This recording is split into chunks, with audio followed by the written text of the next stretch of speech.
What going to, man? It's your boy J Smalls. I'm coming at y'all Buzz with another video, man. And today we're reacting to NFL players who ruin their careers in seconds. Some a little different, you know what I'm saying? We spread the variety out a little bit. That's what we gotta do. Feel what I'm saying? But interesting title. If you man clicking on this video, I truly do appreciate you for watching. Feel what I'm saying? Hopefully you're having a fantastic and incredible day. Shout out to my Lord and Savior Jesus Christ for allowing me to be here, allowing y'all to be here, and just everything He has done for us. Truly, thank you, Jesus. But with all that being said, pretty sure a couple names come to mind with everything of this. One of them obviously on the screen right now. But without further ado, man, let me get down with those yapping. Give it up. Nationwide fame, these are the dreams players chase from the moment they first put on a helmet. But some of the league's biggest talents made choices that destroyed their careers in an instant. Today, we're looking at the downfall of NFL stars who lost it all, from Super Bowl glory to freedom itself. Bro, Aaron Hernandez. Oh, bro, we're on Ray Rice. Let's start off with none other than Ray Rice. This up a little bit, because this video's volume is just naturally low, so I'm gonna turn it up a little bit. There you go. Used to terrify NFL defenses. Ray Rice was basically a walking highlight reel, and every now and then he would flip a game on its head. I was a Ravens fan. I didn't really start becoming a Ravens fan. He had incredible vision and quick cutting ability that left defenders grabbing nothing but air. Dang. He only stood at 5 feet 9 inches tall, but what he didn't have in height, he certainly made up for with his power and the ability to make guys miss. After showing several flashes in his rookie year, Rice blew up in 2009 with over 2,000 yards from scrimmage. Dang, he was moving like that? I knew he was like a nice running back, but bro, he was moving like this? I thought he probably got like 1,400 yards. That was it. You know what I'm saying? 2,000 yards from scrimmage is kind of OC. I ain't gonna lie. Kept it going with 3 more dominant seasons, making multiple Pro Bowl appearances and getting second-team All-Pro honors twice. He most likely would have made All-Pro first team, but this is right when Adrian Peterson and Chris Johnson were running the league. I hate, bro, whenever I start seeing players from like AP, he's not really a forgotten running back. Chris Johnson, not really. But whenever I start seeing like old NFL players, bro, it just makes me feel some kind of way. It hits me with a different kind of nostalgia. Like, whenever I hear about old NBA players, it hit me with a different kind of nostalgia. But NFL, it's like, it's just something rooted in you just comes out that you forget. Like, you hear Ray Rice, a name like Ray Rice, or you hear Chris Johnson. I'm not saying they're forgotten. Ray Rice kind of, just a little bit. And then you start, like, thinking of all these other players, all these other time frames, all these other peers, bro. You just remember where you're at, how old you were, the vibes of life, bro, how life was going, the teams, how the NFL was, bro. Man, it just started hitting you like, you know, like like a four from a like 4-piece combo, I should say, bro. Bring back great times, great memories. It's just always something about just old NFL players that just does something to you, bro. And girls are never going to understand that. That's something out of their league to understand. Shout out to all the old NFL players. All the forgotten NFL players, like looking at this picture right here, it just makes me feel some kind of way. Pause. You can trace Rice's big playability all the way back to his college days at Rutgers. I didn't even know 2006 and 2007, he put up over 4,000 total yards and 45 touchdowns in just those 2 seasons alone. A lot of people think the Heisman voters simply ignored him just because he played at Rutgers instead of a big-name school, which is certainly possible. His career hit its peak in February of 2013 when the Ravens beat the 49ers in Super Bowl 47. As the I remember watching this live, the blackout Super Bowl, baby, on top of the football world. But then everything fell apart just 1 year later on February 15th, 2014. Rice and his then fiancée, Janae Palmer, got into an incident at an Atlantic City hotel and casino. At first, reports called it minor and both were charged with simple assault. The Ravens stood by their star during this process, with head coach John Harbaugh publicly supporting him. Then the video came out on February 19th. The original security footage showed Rice dragging Palmer from an elevator. The NFL didn't punish him until July 24th, and even then... He was beating her like that? Come on, bro. Bro. If you're a grown man, bro, do not lay your hands on a woman, bro. What are you doing? And that's another thing. I never understood why athletes do that. The only time I could kind of see why you put hands kind of on a woman is if she legit is about to kill you, bro. Like, you about to die. Like, your life is in danger. Like, you for real about to die. Other than that, Why the heck are you putting hands on a woman, bro? Like, come on. If you're in an argument with your girl, and then you just... Not only... You just let your emotions take control of you, bro. You is a grown man at the end of the day. You're not supposed to be hitting no female, bro. Seriously. Especially if you're like an NFL, the NBA, or you got something, or you're in the spotlight, bro. Like, you gotta be better than that, bro. Especially you got all the kids and all. Especially if you're nice like Ray Rice, bro. Remember, it was nice, bro. You know what I'm saying? You got kids and all types of other people looking up to you, bro. Come on, bro. You gotta be better than that, twin. I ain't gonna lie.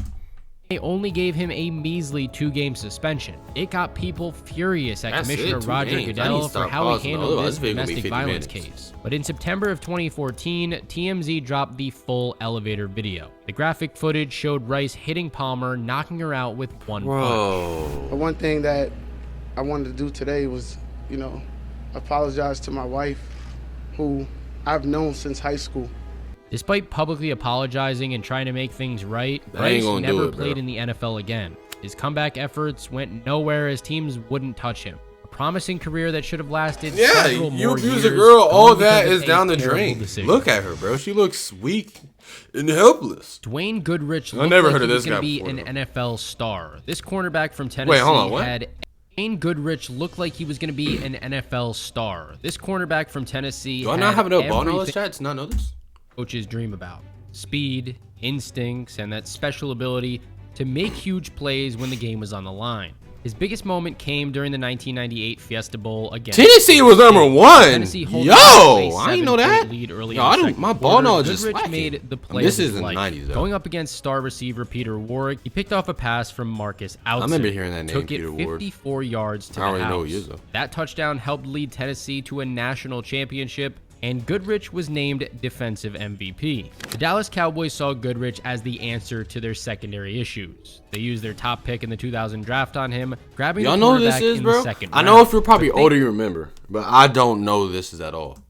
Tough once he hit the NFL. Goodrich struggled to get on the field, playing in just 5 games during his rookie year. He missed the 2001 season because of an Achilles injury, and in 2002, he only started once in 11 games. But soon, Goodrich's struggles on the field would be completely overshadowed by something much worse. Wait, hold on. What was his stats? Struggles on the field would be only started once in 11.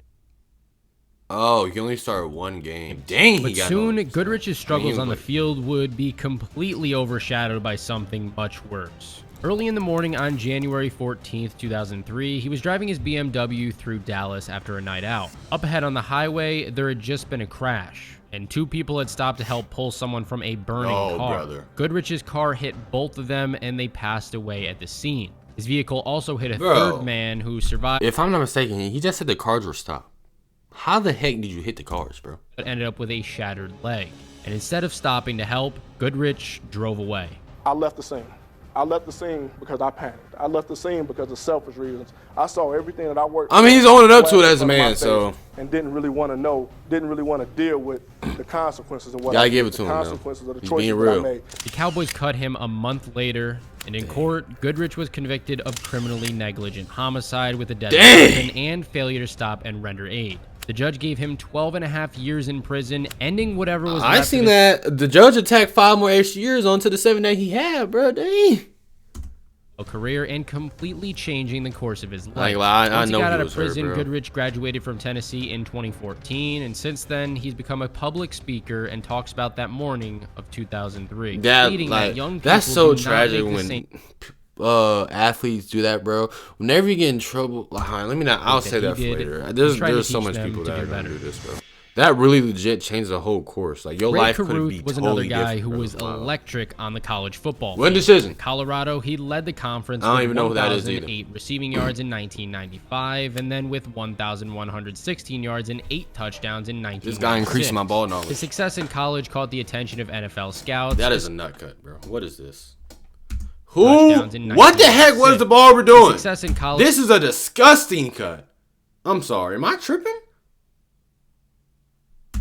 Caught the attention of NFL scouts, especially the Carolina Panthers, who grabbed him in the first round of the 1997 NFL Draft. As the 27th overall pick, he came to Charlotte with huge expectations. His rookie season showed a bit of promise with 545 yards and 4 touchdowns. Panthers fans were hoping this was just the beginning of something special, but injuries and up and down play limited what he did over the next 2 seasons. In 1998, he only played in 2 games, getting just 59 yards. The 1999 season wasn't much better. 5 games, 14 catches, 200 yards, and 0 touchdowns. What the heck happened? At 25 years old, Carruth had plenty of time to turn things around.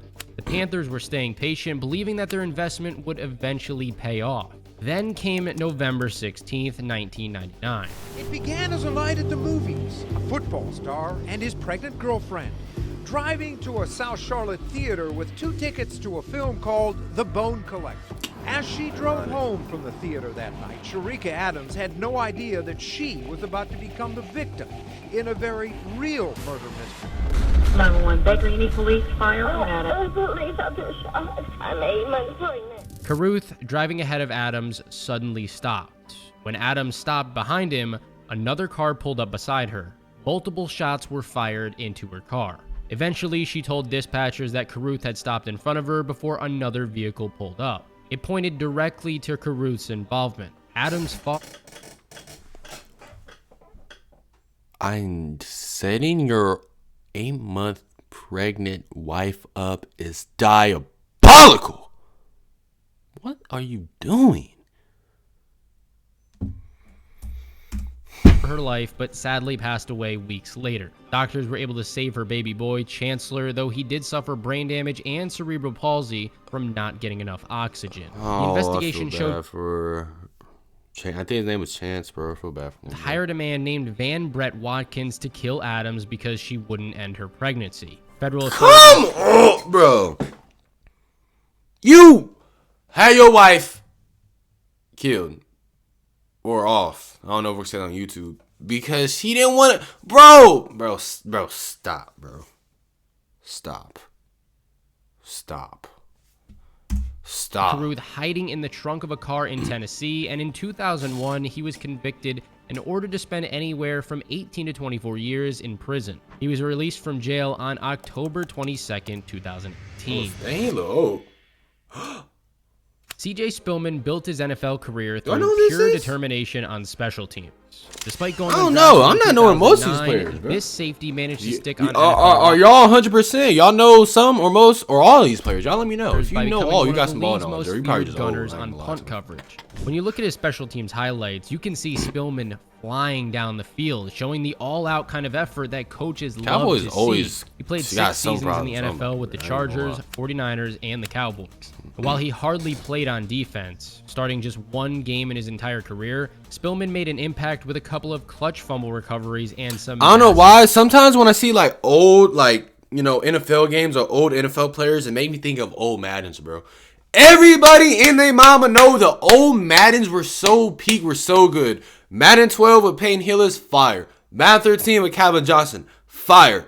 Madden 25, I didn't play that, but apparently, fire. Madden 15 with Richard Sherman on the cover, fire. Yes, I know my ball, bro. Madden 16 with Odell Beckham Jr. doing the catch. Man, I missed that game so much, bro. I remember one time, bro, I got the game, and around this time, I wasn't playing, like, online I stopped playing online. So I was playing that game offline, and then I sold it. I was like a kid. I was probably like 2nd, 3rd grade or something. And then, bro, I wanted that game back so bad, bro. I couldn't get it back. I was having dreams about that game. Then I got that John back, bro. I started going crazy on that John again. Madden 17 is when I started playing Ultimate Team, fire. Madden 18, I think I played that. I can't remember. It was either Madden 18 or Madden 19. One of those two, I didn't really play like that. Madden 20. I'm going to stop right there. We ain't going past Madden 20. Madden 20, oh my gosh, bro. That Madden was so peak. Madden YouTube was peak. KKS going crazy. MMG was going crazy. I didn't really watch your boy Pizza. He was going crazy. There was so much Madden people going crazy, bro. I miss the old Maddens, bro. Old Madden just hit different, bro. I don't know why. Y'all miss old Maddens, bro? In 2014, Spillman landed with the Dallas Cowboys, where he kept doing his thing as a special teams weapon under coach Jason Garrett. But his NFL journey was about to hit a sudden wall. On September 20th, 2014, just hours after the Cowboys flew to St. Louis for a game against the Rams, Spillman sexually assaulted a woman at the team hotel. No! Allegations. Spillman kept playing for the Cowboys throughout the 2014 season. What's some of people in doing something to girls, bro? Either abusing them or doing something like that. Come on. The Texas grand jury indicted Spillman. The next year, he was convicted and got 5 years in prison. The conviction permanently ended his time in the NFL and destroyed whatever legacy he'd built up to that point in time.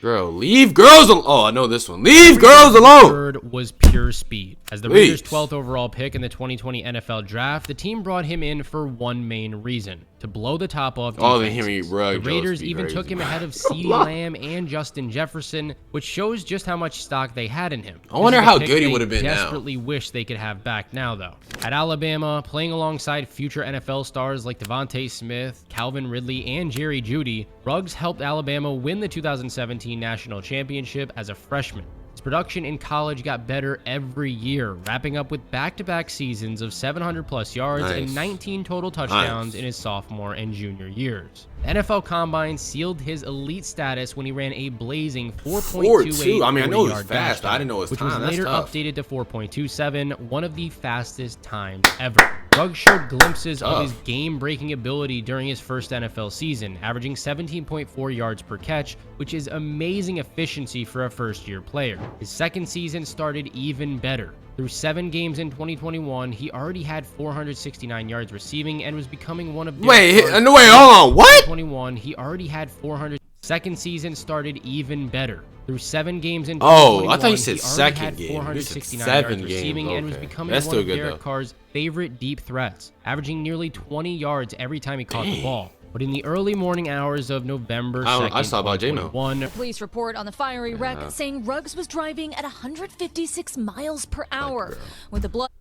Bro, all the jokes of Henry Ruggs saying how he had blazing speed on and off the field, bro. I know I'm not supposed to laugh, bro, but I'm sorry. I could not help it, bro. What are you doing going 156 miles per hour and you drunk? Well, you being drunk obviously contributes to that. Still no excuse. Bro, what the heck are you doing? And I think the street he was going 156 on, it wasn't even no highway. I mean, that's in the past. Ain't he about to get out in like a year or two, bro? Do y'all think he even has a chance of going back to the NFL?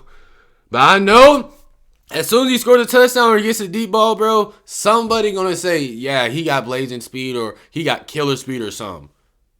I'm gonna try my hardest not to laugh. It's not funny, but bro, somebody can't be saying that to me, especially if I'm already just like, you know, laughing. I'll just be laughing anyway, bro. Alcohol level twice Nevada's legal limit. This is what driving at 156 miles per hour looks like. You can see just how fast Henry Ruggs was going based on the speed of the other cars around him. He is flying. I was told right about 2.5 seconds after he passes by, you hear screeching and then a loud bang. Ruggs made a choice that would change multiple lives forever. He crashed into. I feel bad for the people who he killed, though, man. Her car burst into flames. Tintor and her dog Max died at the scene. The Raiders cut Ruggs immediately, and in 2023, he pleaded guilty and was sentenced to 3 to 10 years in prison. Never heard of this. Wait. Bam Morris bulldozed through NFL defense with a punishing style that made fans love him. Wasn't there a dude named Alfred Morris? Is this his dad? Like a tank and ran with the kind of power that made smaller linebackers think twice before taking him head on. Bam is one of those guys that don't come along very often. Bam Morris, a real people person. That is, unless you're a defender. At Texas Tech, Morris owned the Southwest Conference, leading in both rushing yards and touchdowns in 1993, with a very impressive 1,752 yards and 22 scores. The Steelers drafted him in the 3rd round of the 1994 NFL Draft, and Morris hit the ground running as a rookie, rushing for 836 yards and 7 touchdowns while adding on another 204 yards catching passes. One of his best moments came the next season on the biggest stage, Super Bowl 30 against the Dallas Cowboys. Even though Pittsburgh lost this game, Morris still had a good showing, grinding out 3 yards. You remind me of Jerome Bettis. Who the heck is this? Hey, put him in Madden, bro. No, actually, no. I don't want to go against him, but dang, he's big. That briefly had Steelers fans believing a comeback. And he moving, though. For real, he moving. No, come here. Come here. Get off me. Morris's NFL journey quickly ran into trouble. I would have liked him. I ain't gonna lie. I like him. And in March of 1996, police found more than 6 pounds of marijuana. Dope head. Oh, brother. The Steelers cut him soon after that incident. Though he got second chances with Baltimore and Chicago, Morris never really found his early form again. His time with the Ravens showed glimpses of what he could do. 774 yards in 1997, but it was overshadowed by a 4-game suspension in the beginning of the season for breaking the league's alcohol policy and a 120-day jail sentence. In 1998, he signed with the Chiefs, and during the final 6 weeks of the season, it looked like he was finding his groove once again. But in 1999, he just couldn't capitalize on that momentum. His career was basically over at that point, and to make things even worse for him, his legal problems were just getting started. In April of 2000, Morris was arrested for trafficking controlled substances. The investigation showed he'd been running a major distribution network, personally handling over 220 pounds of marijuana around my brother was in the NFL, but he wasn't letting that stop him from that grind, though. On September 10th, 2001, a judge gave Morris 10 years in prison. It was a shocking story, but it's not even as shocking as our next guy. Aaron Hernandez was the defensive coordinator's worst nightmare. He could line up as a traditional tight end, slot receiver, even in the backfield. When the Patriots grabbed Hernandez in the 4th round of the 2010 NFL Draft, which is the same year they got Rob Gronkowski, the whole league took notice. Bill Belichick, who's always one step ahead, saw remember how good he was, though. That was like a kid. I didn't really pay attention. Forever. By his second season in 2011, Hernandez became a key piece in New England's offense. Piled up 910 yards and 7 touchdowns while helping the Patriots get to Super Bowl 46. His college days at Florida also already showed potential. Playing with Tim Tebow, Hernandez won a national championship in 2008. And his Sugar Bowl performance the very next year against Cincinnati, 9 catches, 111 yards, and a touchdown, showed off the talent that would soon give NFL defenses headaches. In August of 2012, the Patriots showed just how much they valued Hernandez by giving him a 5-year, $40 million contract extension. But behind all the touchdowns was some really troubling behavior.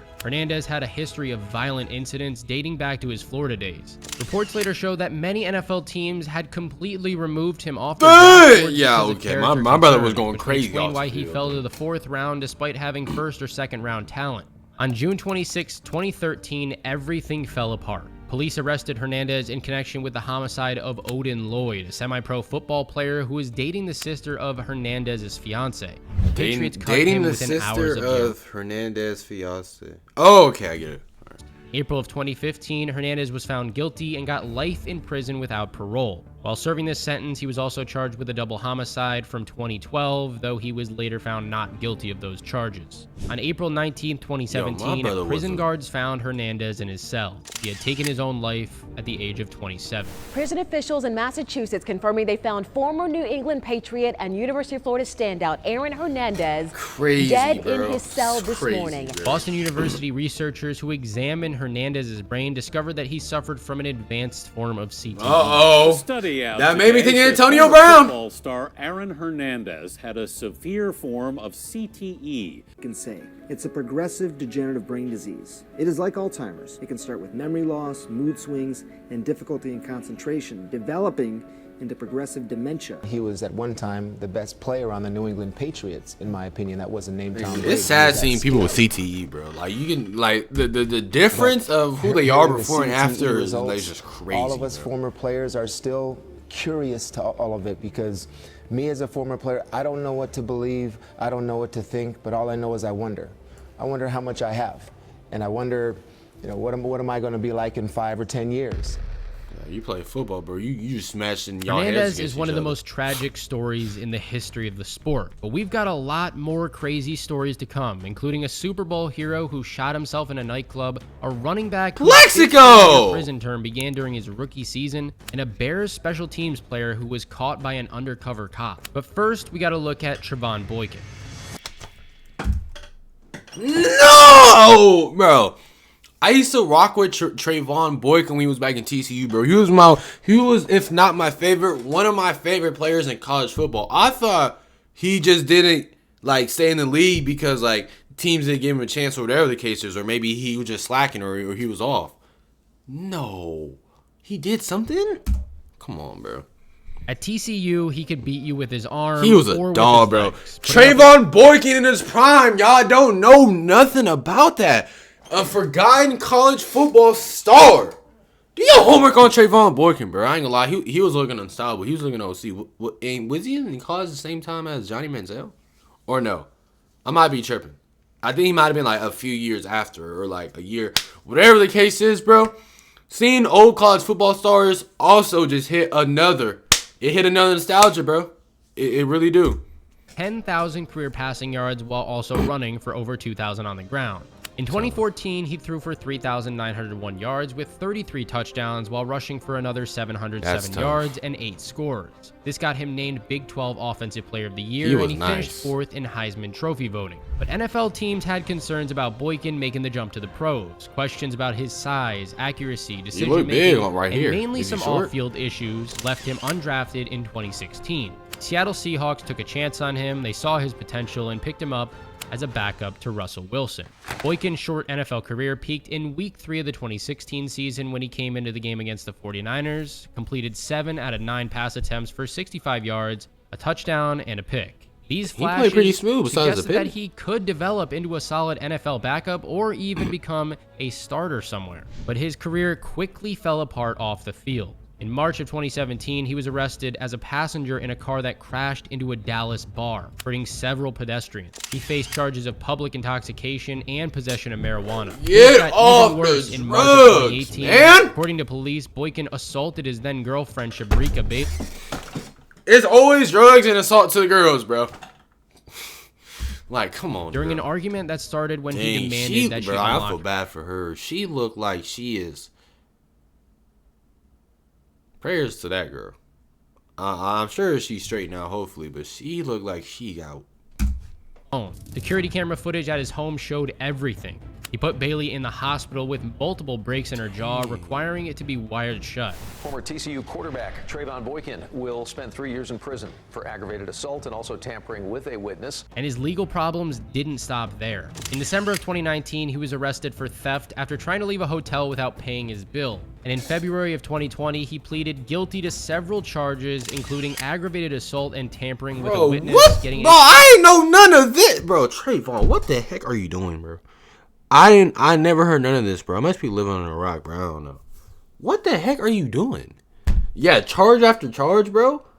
Bro, you leaving a hotel without paying? Like, yo, come on, bro. Another assault. 3-year prison sentence. After getting out of jail, Boykin went back to playing some indoor football and also played in Mexico for a couple years. Oh, that's treacherous. Plaxico! At 6 feet 5 inches tall, Plaxico he's a dog, especially over NFL secondaries. After the Steelers drafted him 8th overall in the 2000 NFL draft, he quickly made a name for himself as a serious deep threat. His time in Pittsburgh gave him 4 solid seasons after his rookie year, including back-to-back 1,000-yard years in 2001 and 2002. His big playability made him a hot commodity when he hit the free agency market in 2005. The New York Giants scooped him up, pairing him with Eli Manning in a move that completely changed their offense. And the investment paid off right away. Burris put up 1,214 yards and 7 touchdowns in his first year with the team. In 2007, his regular season numbers were really good. 70 catches, 1,025 yards, 12 touchdowns. But in Super Bowl 42 against the undefeated Patriots, Burris had his biggest moment yet, catching the game-winning 13-yard touchdown with just 35 seconds left, completing one of the biggest upsets in sports history. I remember seeing his highlight Less than somewhere. a year later, on November 29th, 2018, everything changed. Oh, he was talking his stuff, too. While at the Latin Quarter nightclub in Manhattan, Burris was carrying an unlicensed .40 caliber handgun tucked into his jeans waistband. As he moved through the VIP section, the gun slipped down his leg, and when Burris reached for it, the weapon fired, sending a bullet through his right thigh. New York had very tough right thigh? I thought it was foot. Oof. And Burris didn't have a permit to carry a concealed weapon in either New York or New Jersey. Manhattan Mayor Michael Bloomberg publicly demanded that Burris be prosecuted to the fullest extent of the law. In August of 2009, that's real. I mean, that sounds like he hating, but I mean, you can't hold him different. we're all the same, so y'all home the same penalty. 2 years in prison. He was released in June of 2011 after serving nearly 2 years. Though he did try to make a comeback with the Jets and later returned to the Steelers, Burris never got back to his old form. His career effectively ended with a split-second mistake that cost him millions. Girl, come on, dude. Cecil Collins. Who the heck is this? Cecil Collins came to the NFL with incredible raw talent and a troubled background. The running back, nicknamed the Diesel, led the SEC with 8.3 yards per carry during his time at LSU in 1997. You look like a Diesel, all right? I ain't talking about Shaq. Modern day Earl Campbell. Best running back I've seen. Miami Dolphins took their chance on him. OC like that? 5th round of the 1999 draft, and Collins rushed for 414 yards in 8 games as a rookie. But on December 16, 1999, he made one decision that instantly destroyed his promising career. You just saw one of the greatest running backs probably ever, and it was a blink of an eye and it was over. Dang. He broke into a neighbor's apartment in Florida while the married couple inside was sleeping. When they spotted him, Collins ran, but was quickly identified and arrested. What are you doing? From the gym and quote-unquote... Bro, I don't understand. What are you breaking into somebody's house for? For what? You about to go to the league. You're not going to need whatever they got. And even if you did, don't break into nobody's crib. These people don't be having a brain, bro. I'm just, like, launch everything. Dolphins cut him immediately, and by 2001, a judge had given him 15 years in prison for burglary. He got out a little bit early, and during his 13 years locked up, Collins developed a perspective that might shock you. In interviews, he actually suggested that prison might have saved his life considering the path he was on. He even found a personal connection behind bars, marrying a woman that he met when she was visiting another inmate. From NFL starter to... Oh, that's devious. Ah! Unless the inmate, that was his, relative. But even then, I can't imagine. Now, if that was an inmate girl and he took her...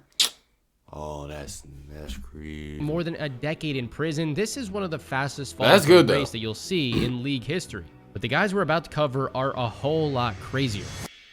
Never heard of this guy either. Sam Hurd lasted 5 seasons with the Dallas Cowboys from 2006 to 2010, creating a niche mainly on special teams. I mean, just 739 receiving yards and 2 touchdowns across 6 NFL seasons. His offensive stats weren't exactly eye-catching. His college career at Northern Illinois showed real potential, especially his impressive senior year where he racked up 1,074 yards and 13 touchdowns. But that college production never translated to the pros, leaving Hurd battling for playing time and special teams roles.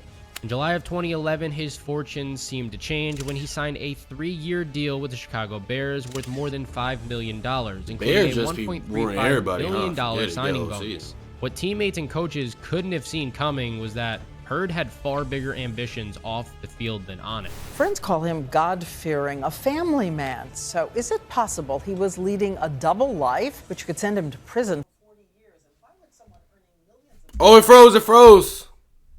My computer hasn't frozen in a minute. I got y'all boy though. Don't worry, y'all boys. I got y'all. Friends call him God-fearing, a family man. So is it possible he was leading a double life, which could send him to prison for 40 years? 40 years. Why would someone earning millions of dollars risk everything? Everyone at the Bears say, good guy, great guy, quoting the Bible, great guy to be around. Obviously, he was conning them if he was involved in this. And he left. As a fellow follower of Christ here. What? Why are you trying to put on this image that you follow Christ? You're quoting scriptures, you're acting a certain way, you do this, and then in private, you over here scamming, or I forgot what they said. Whatever the heck you doing. Bro, you making us look bad. Hopefully he's all better now. You know what I'm saying? Hopefully he's, back with the Lord and things of that. On relationship and all that. But, bro, why are you living a double life? That, there's no way, that's even possible if you...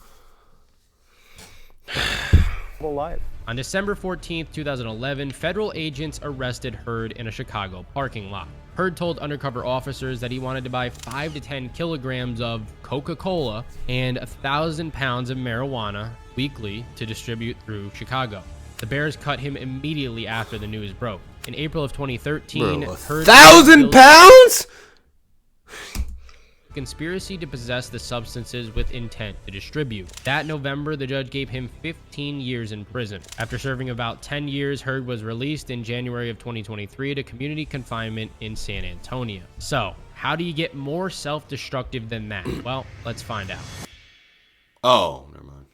Darrell Henley looked like the perfect NFL success story. Never heard of him either. UCLA All-American cornerback graduated with a 3.3 GPA in finance before becoming a cornerback for the Los Angeles Rams. On the field, he showed that he could make plays, grabbing 12 career interceptions, including solid seasons in 1991 and 1992 when he picked off 7 passes combined. With his college degree and strong family background, it seemed like he was going to do great things even after football. But the image everybody saw hid a completely different reality that would eventually wreck his career and land him in prison for decades. In 1993, we got the first sign that something might be wrong when 3 men were charged with trying to squeeze $100,000 from Henley, claiming he owed them $360,000 from an illicit deal. Drugs. That's all I'm hearing. Henley didn't get charged at the time. That's all you hear, bro. There were some serious problems that nobody knew about.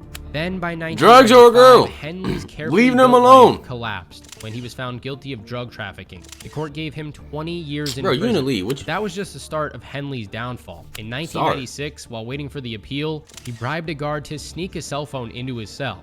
Using this hidden phone, Henley connected with somebody that he thought was a mobster named Joey Gambino. This supposed mafia guy offered Henley a piece of an illicit substances deal, but Henley's desperation pushed him to do something even worse. He tried to set up hits on the judge who sentenced him and Tracy Donahoe, the Rams cheerleader who was also involved. But oh, this guy was one of those. Oh, he did not care. My brother trying to set up hits on the judge and a cheerleader? Yo.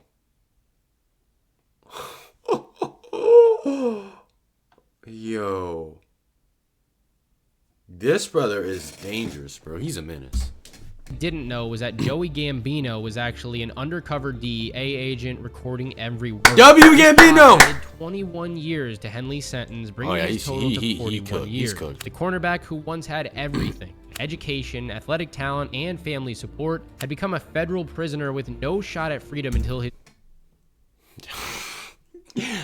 Now, bro, this guy, yo, this is creepy. Get this guy off my screen. NFL careers can end in seconds, not just from getting injuries or by getting cut, but from the choices that are made off the field. Some of these guys had elite talent that we'll never get to fully appreciate, all because of their reckless decision making. But I want to know what you guys think. Which of these downfalls shocked you guys the most, or is there one that I didn't mention that you think about? I don't even know. Also, check out these 2 videos right here. Trayvon Boykin shocked me the most because